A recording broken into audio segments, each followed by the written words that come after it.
So with the way that most people eat these days, it's obvious that a lot of people have nutritional deficiencies just from their diet. But what happens if you're eating actually a very nutritious diet? You're getting a lot of nutrient density from your food, but you're still experiencing nutritional deficiencies. In order to understand what causes these, we need to sort of understand how digestion works. So we'll run through how the usual mechanisms work, and then we can sort of figure out what could be going on that may be leading to nutritional deficiencies when you actually are eating a nutritious diet.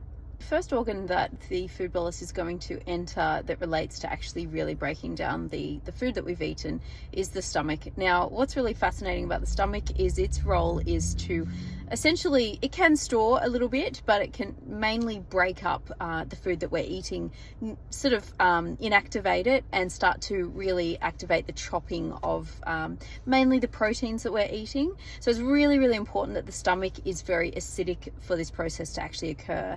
And in fact, the stomach really, to work optimally, should be somewhere around 1 or 2, which is very acidic. And what's cool is that the stomach cells themselves will actually start pumping out hydrogen ions, which actually make the stomach more acidic. So first things first, we need the stomach to be acidic, and if something is going wrong in the stomach that would lead to less acidity, then we know that we're not going to first off be able to break down the food bolus properly. So an obvious one here is if you are taking proton pump inhibitors, which are the little pumps that are going to be secreting out the protons, which make it more acidic. If you're taking one of those, like an antacid or something like that, this is going to be problematic when it comes to initially breaking down the food that we're eating. Another problem that can occur here is if you have something called H. pylori, which is an organism that essentially will damage the cells of the stomach and prevent them from being able to properly secrete out the hydrogen ions. Therefore, we won't have as much stomach acidity. So this can be a problem as well. The next important organ that's involved in our metabolism of food is the small intestine. Now, what's really interesting about the small intestine is, remember how I said that the stomach requires extreme acidity in order to actually do its process of starting to break down our nutrients, namely protein. But actually the small intestine, it's important that it's actually more alkaline. It needs to remove some of that acidity so that the enzymes that will be secreted from the pancreas into the small intestine are able to be activated. So the pancreas will actually start secreting, as I said, some enzymes to help with this breakdown process. But another important thing that the pancreas is going to secrete is bicarbonate. And bicarbonate is actually going to neutralize some of the acid. This will allow the enzymes from the pancreas to actually be activated so that they can do their job of chopping up the food bolus that we've got in there even more. So what the pancreas will also secrete is, as I said, these digestive enzymes. They're going to be like lipase, amylase, and many different proteases. And as the name suggests, they will start breaking up the proteins, the lipids, and the carbohydrates that we've eaten. Just like the stomach, as you can imagine, if there is some issue involved in this process, like for example, you might have a pancreatic insufficiency where you are, for some reason, not secreting out the enzymes that you require, or even just the bicarbonate that you require to activate these enzymes, you're going to have a problem with actually, breaking down these the nutrients that you were eating and further down the line absorbing in. Another really important organ that's involved in this part of the digestion is the gallbladder, and of course the liver. So essentially what happens here is the liver is going to make something called bile, which will then be released down into the gallbladder, and then the gallbladder is going to concentrate the bile and get it to a point where once it's released, it's going to really emulsify the food that we have that's just been released into our duodenum, or the small intestine. This essentially allows us to really break down our fats mainly, and to get them to a point where we can get them into a small enough particles that we can then absorb them through our latter half of our small intestine. So as you can imagine, it's very, very important that this bile reaches our duodenum. So what can go wrong here essentially is, number one, if you're not creating enough bile, you are possibly, maybe you have some kind of stone or something that is interrupting the flow of bile into our duodenum. That can be an issue too. If you're not stimulating the gallbladder enough to actually pump out the bile, this can be an issue too. So if it's just stagnant and you're not using it enough, these can all be issues that would result in your inability to actually break down the fats that you're consuming and allowing them to be absorbed down the line. So did you know that the small intestine and the large intestine have different roles when it comes to absorption? So the small intestine actually is involved mainly in the absorption of nutrients. So if there is some issue in our small intestine, like for example, we have inflammation, we have damage to our cells, or we have some kind of overgrowth of some bacteria that's not supposed to be in there, this can affect the way that we're actually able to assimilate, and absorb the nutrients that we're consuming.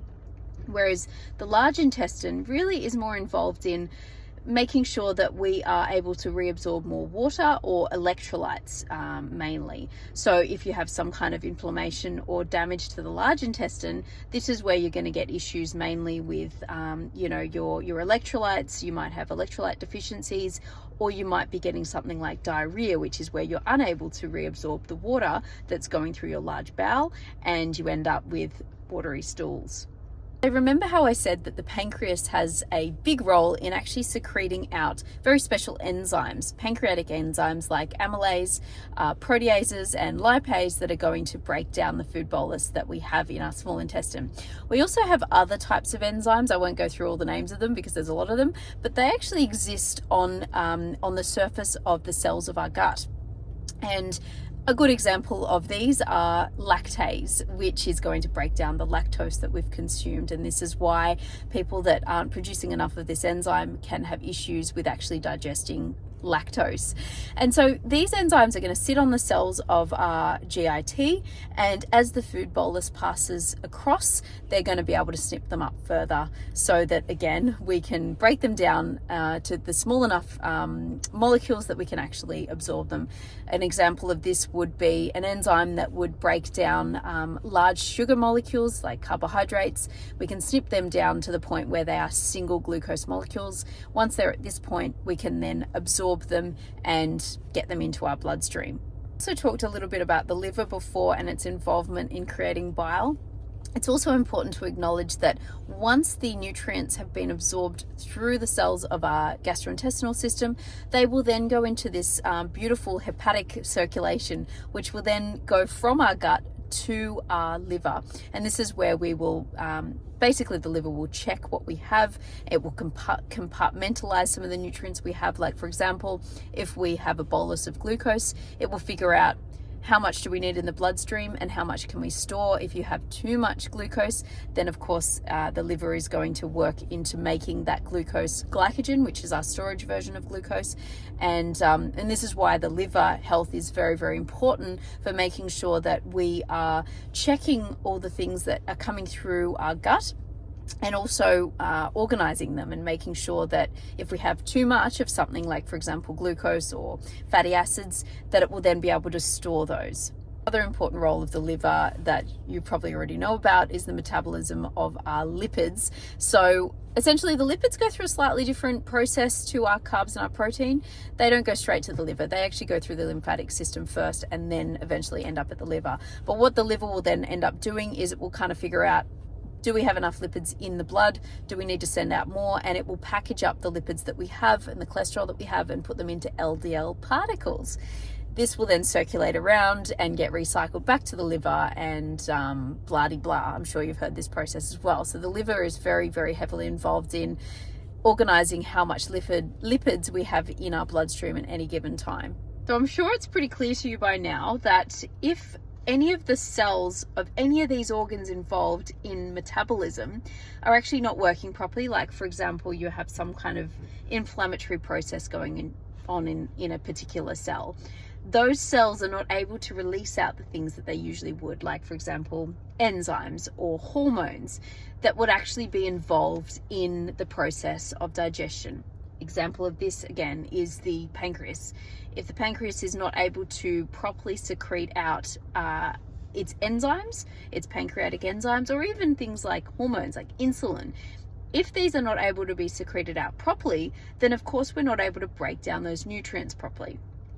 Another example of this would be in the stomach. If the stomach is not able to release out enough hydrogen ions, or it's not able to release out other important things like intrinsic factor that are involved in the actual, breakdown and absorption of nutrients like B12, that B12 is not able to make it into our bloodstream.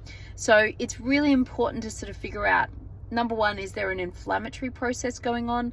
Understanding what gets released out at certain points of our digestive process to be able to figure out where is the issue coming from. As I said, if it's something to do with, you're not able to break down the nutrients properly, is it coming from the stomach, or is it coming from the pancreas, or is it coming from the small intestine? Maybe we're not absorbing those nutrients properly. So it's really important to sort of figure out where this issue is coming from so we can figure out what we need to do in order to actually fix the problem.